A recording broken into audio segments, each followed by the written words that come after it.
I decided to visit my wife at her job as a CEO. At the entrance, there was a sign that said, "Authorized personnel only." When I told the guard I was the CEO's husband, he laughed and said, "Sir, I see her husband every day. There he is, coming out right now." So I decided to play along. The security guard at Meridian Technologies laughed when I told him I was Lauren's husband. "Sir, I see her husband here every day. There he is right now, actually." He pointed toward the glass doors. A man in a charcoal Tom Ford suit was walking through the lobby. Early 40s, confident stride, expensive watch catching the afternoon light. The kind of guy who looked like he belonged on the cover of Forbes. "Mr. Sterling," the guard called out. "Your wife's still in her 3:00 meeting. Should be done in about 20. The man, Frank Sterling, according to his security badge, nodded and headed toward the elevator bank. He hadn't seen me yet. I was standing off to the side, holding a takeout bag from Osteria, Lauren's favorite Italian place downtown. My heart was doing something strange in my chest. Not racing, just stopping and starting, like a car engine misfiring. 28 years. I'd been married to Lauren for 28 years, and apparently she had another husband at work. Frank pressed the elevator button, pulled out his phone, started scrolling. Every instinct I had screamed at me to confront him, to walk over there and ask him what the hell he thought he was doing, calling himself my wife's husband, to make a scene, to demand answers. But something stopped me. Maybe it was the way the security guard had said it, so casual, so certain, like it was common knowledge, like everyone knew, everyone except me. "You know what?" I said to the guard, keeping my voice steady. "I think I have the wrong building. I'm looking for Gerald Pharmaceuticals, not Meridian Tech." The guard looked confused. "You said you were Mrs. Sterling's husband." I said I was a friend of the family. Gerald's my name. Must have gotten my wires crossed. I forced a laugh. "Been a long day." I set the takeout bag on the security desk. "Actually, could you make sure Lauren gets this? Just say Gerald dropped it off. Family friend." The guard shrugged. "Sure thing." I walked out before my legs could give out. I'd been married to Lauren since 1996. Met her when we were both 23. Me, fresh out of my accounting degree. Her finishing her MBA at Northwestern. She was brilliant, ambitious, the kind of woman who made plans in 5-year increments and actually followed through. I was the steady one, the practical one, the guy who managed our finances, kept our home running, made sure the bills were paid and the retirement accounts were funded. Lauren always said I was her foundation, that she could take risks in her career because she knew I'd keep everything stable at home. She'd climbed fast, director at 30, VP at 35, CEO of Meridian Technologies at 43, a tech company specializing in AI-driven logistics software. She'd turned it from a struggling startup into a $200 million operation in 8 years. I was proud of her. So damn proud. I'd supported every late night, every business trip, every weekend she spent reviewing financials instead of going to dinner with me. Because that's what you do when you love someone. You support their dreams. We didn't have kids. Lauren had never wanted them. Said they'd derail her career trajectory. I'd been disappointed at first, but I'd accepted it. Her career was her baby. I understood that. Or I thought I did. Now I was sitting in my car in the Meridian Technologies parking lot, hands gripping the steering wheel, trying to process what I'd just seen. Frank Sterling, Lauren's VP of operations. I'd met him exactly once at a company holiday party 2 years ago. Tall guy, charismatic. Lauren had introduced him as one of my rising stars and spent most of the evening talking shop with him while I made small talk with the other spouses. I'd thought nothing of it. Why would I? I trusted my wife. But the security guard had called him Mr. Sterling. Had said he saw Lauren's husband every day. Not boyfriend, not affair partner. Husband. I didn't go home right away. Couldn't face the empty house, the one I'd spent the day cleaning, the one where I'd made Lauren's favorite lasagna for dinner, the one where I'd been planning to surprise her with tickets to see Hamilton next month for our anniversary. Instead, I drove to a coffee shop 3 blocks away and sat in a corner booth with a black coffee I didn't drink. My phone buzzed at 6:47 p.m. "Lauren, working late again. Don't wait up. Love you." I stared at that message for a long time. Love you. Did she? Did she actually love me? Or was I just, what, the backup plan? The safety net? The guy who paid half the mortgage while she lived a double life? I typed and deleted a dozen responses before settling on, "Okay, there's lasagna in the fridge." 3 dots appeared, disappeared, appeared again. "You're the best. See you late tonight." I put my phone face down on the table and tried to breathe. Lauren came home at 11:23 p.m. I was in the living room pretending to read a book. Actually, I'd been staring at the same page for 3 hours. "Hey," she said, dropping her bag by the door. She looked tired, hair slightly mussed, lipstick faded. "How was your day?" I asked. My voice sounded normal. I was surprised by that. "Exhausting. Back-to-back meetings all afternoon. Board presentation at 4. Then Frank and I had to go through the Q3 projections." She headed to the kitchen. "Did you say there's lasagna?" "Yeah, in the fridge." I listened to her move around the kitchen, the microwave humming, the refrigerator opening and closing, the familiar sounds of my wife existing in our home. Our home. Was it even our home anymore? Or had that become a lie too? She came back with a plate of reheated lasagna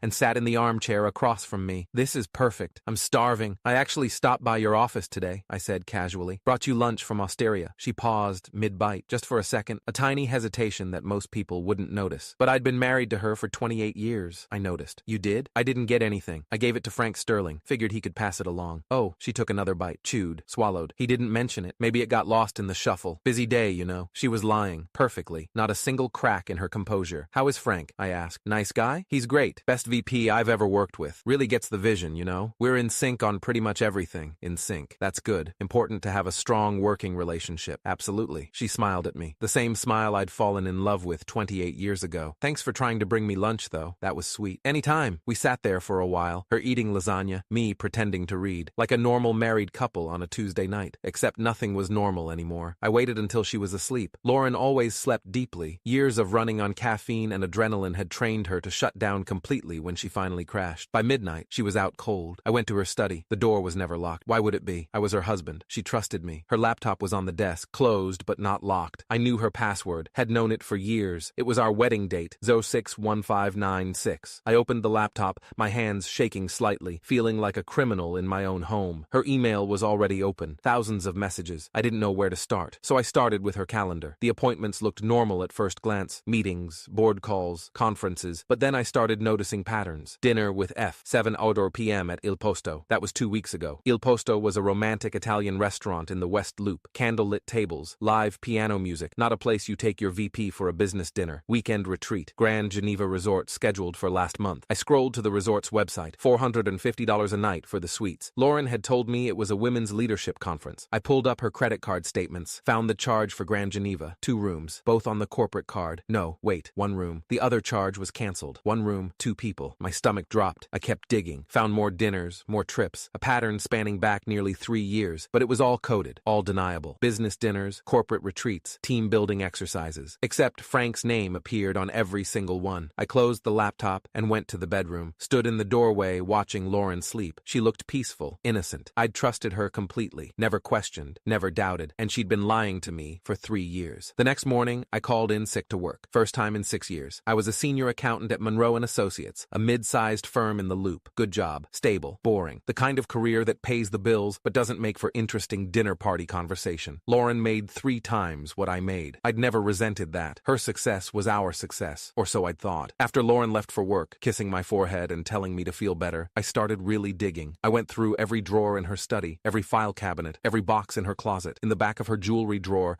hidden under a tangle of costume necklaces she never wore. I found a key, just a key, silver, standard apartment key, no label, but attached to it was a keychain tag with an address. Harbor View Apartments, Unit 214. Harbor View was a luxury apartment complex in River North. I'd driven past it dozens of times. 30-story building, floor-to-ceiling windows, the kind of place where a studio started at $2,500 a month. I grabbed the key and drove there. The parking garage had spaces marked with unit numbers. Space 214 had a black Mercedes GLE parked in it, Frank Sterling's car. I recognized it from the company parking lot. My hands were shaking as I took the elevator up to the 2nd floor. Found Unit 214. The key fit. The door opened. Inside was a fully furnished apartment, not a temporary rental. A home, hardwood floors, modern furniture, fresh flowers on the coffee table. The air smelled like Lauren's perfume, Chanel No. 5, the expensive one she only wore for special occasions. Photos on the mantel showed Lauren and Frank at a beach, at a restaurant, on a hiking trail. In every single picture, Lauren wasn't wearing her wedding ring. I walked through the apartment in a daze. The kitchen had 2 sets of dishes, 2 coffee mugs on the counter, his and hers. The bedroom made me physically ill. A king-size bed with expensive linens, Lauren's clothes in the closet hanging next to Frank's suits, her shoes lined up next to his, like they'd been living together for years, like they were married. On the dresser, I found a folder labeled Future Plans in Lauren's distinctive handwriting. I opened it. Real estate listings, houses in Evanston, Oak Park, Wilmette, all in the $800,000 to $1.2 million range, all circled with notes in the margins. Good schools nearby, schools, close to Frank's parents, love the kitchen, travel brochures, Santorini, Tokyo, New Zealand, dream honeymoon destinations, and underneath all of that, legal documents, divorce consultation summaries, dated from 18 months ago. Lauren had met with 3 different divorce attorneys, shopping for the best deal. The notes were clinical, cold, strategy, frame as irreconcilable differences, cite Gerald's lack of ambition and emotional distance, document instances of his failure to support my career growth, instances. She'd been building a case against me. There were pages of examples, times I'd supposedly undermined her by asking her to skip work events, times I'd been emotionally unavailable by not wanting to discuss corporate politics at dinner, times I'd shown lack of ambition by being content with my accounting job. Every normal marital friction point, reframed as evidence of my inadequacy. The most recent note dated 3 weeks ago. Timeline: file for divorce by January 2025. Finalized by June. Wedding with F by Christmas 2025. She had it all planned out. Every detail. My replacement was already living with her part-time. Their future home was already picked out. I was just the obstacle she needed to remove. I photographed everything, every page, every document, every photo. Then I sat on their couch,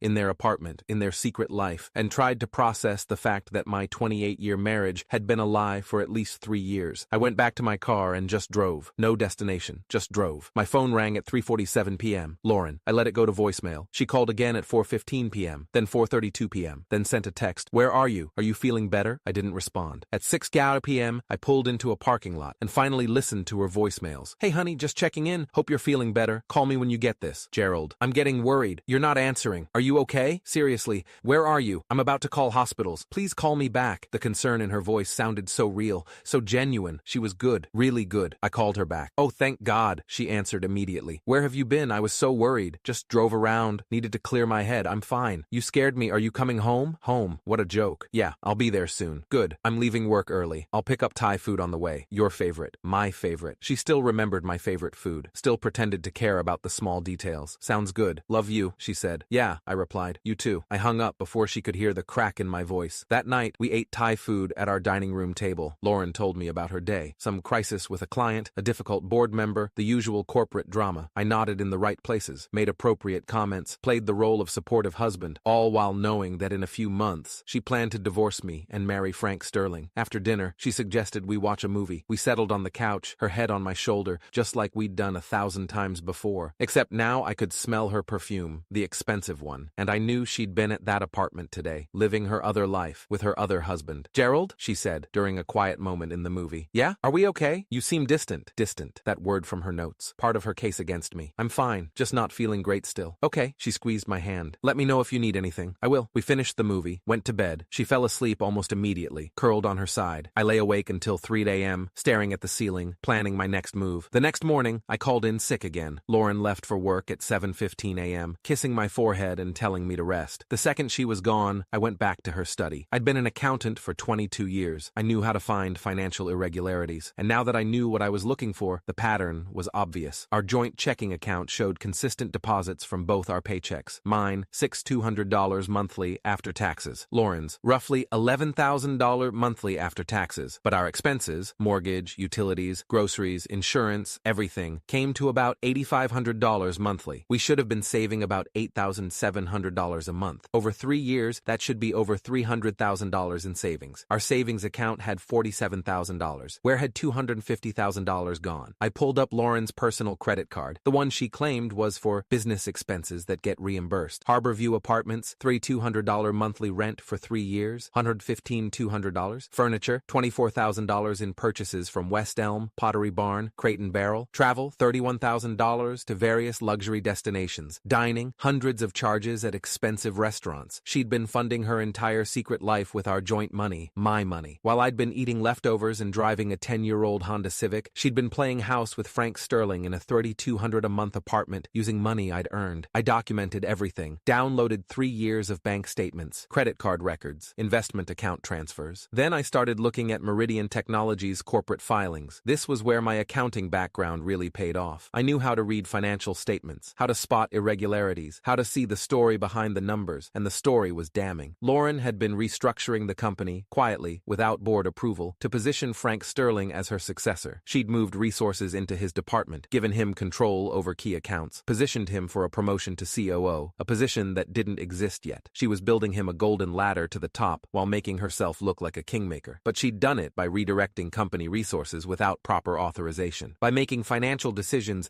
that benefited her personal relationship rather than shareholder interests. That was corporate misconduct, possibly fraud. I took screenshots of everything, organized it into folders, built a timeline. Then I called Richard Morrison. Richard Morrison was the chairman of Meridian Technologies' board of directors. I'd met him twice at company events. Retired hedge fund manager, late 60s, sharp as a tack. Gerald Hartman, I said when he answered. Lauren's husband. We met at the holiday party 2 years ago. Of course. How are you? Is Lauren all right? She's fine. I'm actually calling about some concerns I have regarding the company. A pause. What kind of concerns? The kind that involve unauthorized corporate restructuring and misuse of of company resources. Do you have time to meet today? Another pause. Longer this time. I can be at your office in 2 hours. I work from home. I'll text you the address. Richard Morrison arrived at 2 p.m. sharp. Tall, silver-haired, wearing a suit that probably cost more than my car. I offered him coffee. He accepted. We sat in my living room, the room where Lauren and I had watched movies and celebrated anniversaries and built a life together. The room that was apparently just a set piece in her double life. Show me what you've got, Richard said. I pulled out my laptop and walked him through everything. The apartment, the photos, the divorce planning documents, the corporate restructuring. His expression grew darker with every revelation. Jesus Christ, he muttered when I showed him the financial irregularities. She's been redirecting capital expenditure budgets without board approval, as far as I can tell, and specifically to benefit Frank Sterling's department. Why would she do that? I pulled up the photos from the apartment. Richard's jaw tightened. They're having an affair? More than that. They're living together part-time. She's planning to divorce me and marry him, and she's been positioning him to take over the company. That's a massive conflict of interest. She has a fiduciary duty to the board, to the shareholders. He stopped, ran a hand through his hair. Do you have copies of all this? Everything's in this folder. I handed him a USB drive. Bank records, corporate filings, photos, timeline, all of it. I need to call an emergency board meeting. I figured. He stood up. Gerald, I'm sorry for what she's done to you personally, but also, thank you. If this had gone unchecked much longer, the damage to the company could have been catastrophic. I'm not doing this for revenge, I said, though that was partly a lie. I'm doing it because it's the truth, and I'm done pretending not to see what's right in front of me. Richard shook my hand. I'll be in touch. Lauren came home at 6:15 p.m., earlier than usual. I was making dinner, chicken stir-fry, something simple, when she walked in. One look at her face told me Richard had already called the emergency board meeting. You son of a bitch, she said. Her voice was shaking. You called Richard Morrison? My own husband is trying to destroy my career? I kept stirring the vegetables. Didn't turn around. I shared some information I thought the board should have. That's all. Information? You showed him private photos.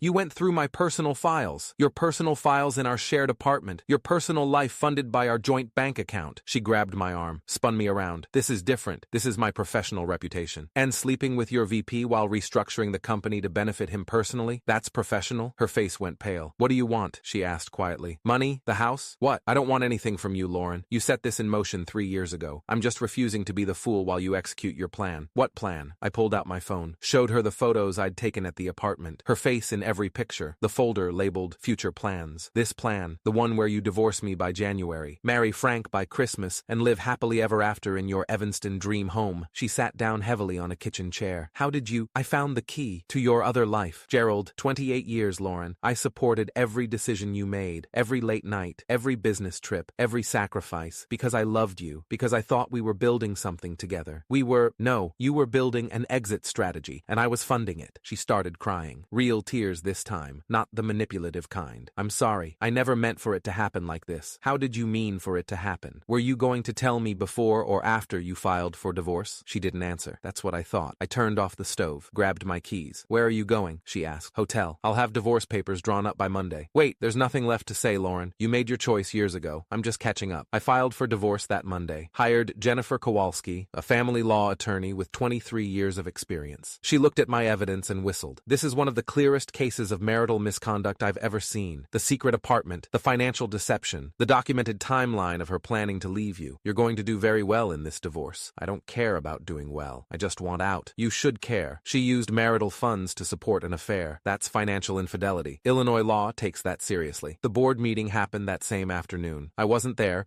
but Richard called me at 5:47 p.m. Frank Sterling has been terminated effective immediately. Lauren's on administrative probation. Her authority is severely restricted pending a full investigation. And the restructuring? Being reversed. We've hired a forensic accountant to do a complete audit. If we find she violated fiduciary duty or committed fraud, she could face criminal charges, not just termination. Jesus. She built this house of cards, Gerald. You just knocked it down. Lauren called me that night. I was in a Marriott near O'Hare, eating takeout Chinese and watching ESPN. You've destroyed everything, she said. She was crying. Frank lost his job. The board is investigating me. My career is over. How could you do this? How could I? My voice was ice. You spent 3 years planning my replacement. You stole $250,000 from our joint account to fund your affair. You committed corporate fraud to benefit your lover, and you're asking how I could do this? I was going to tell you. When? After you filed for divorce? After you married Frank by Christmas like you planned? Silence. You knew about that? I know everything, Lauren. The apartment, the lawyers, the timeline, the real estate listings, all of it. Please. Her voice broke. We can fix this. I'll end things with Frank. We can go to counseling. I'll do anything. Frank already lost his job because of you, and now you want to abandon him too? At least be consistent in who you betray. That's not fair. Fair? Fair? I laughed. It sounded bitter even to me. You want to talk about fair? You spent 28 years building my trust just so you could execute the perfect betrayal. You documented every small argument as evidence against me. You built a legal case while I was cooking dinner and doing laundry and supporting your career. I loved you. No, you loved what I provided. Stability, financial security, a foundation you could stand on while you built your empire. And the second you found someone who fit your life better, you started planning to trade me in. It wasn't like that. It was exactly like that. And you know what the worst part is? You were going to make me the villain. All those notes about my lack of ambition, my emotional distance, my failure to support your career. You were going to divorce me and make it my fault. She was sobbing now. Please, Gerald. 28 years. That has to mean something. It did. Past tense. You killed it when you got the key to apartment 214. I hung up. She tried calling back 6 times. I blocked her number. The divorce took 4 months. Lauren fought it initially, but Jennifer was right. The evidence was overwhelming. I got the house. She got to keep her car and her damaged reputation. The board investigation concluded that Lauren had violated her fiduciary duty by restructuring the company to benefit her personal relationship. She was forced to resign in March 2025. No golden parachute, no generous severance, just gone. Frank Sterling filed a lawsuit against both Lauren and Meridian Tech, claiming wrongful termination. It was dismissed. Turns out having an affair with your CEO and benefiting from unauthorized corporate restructuring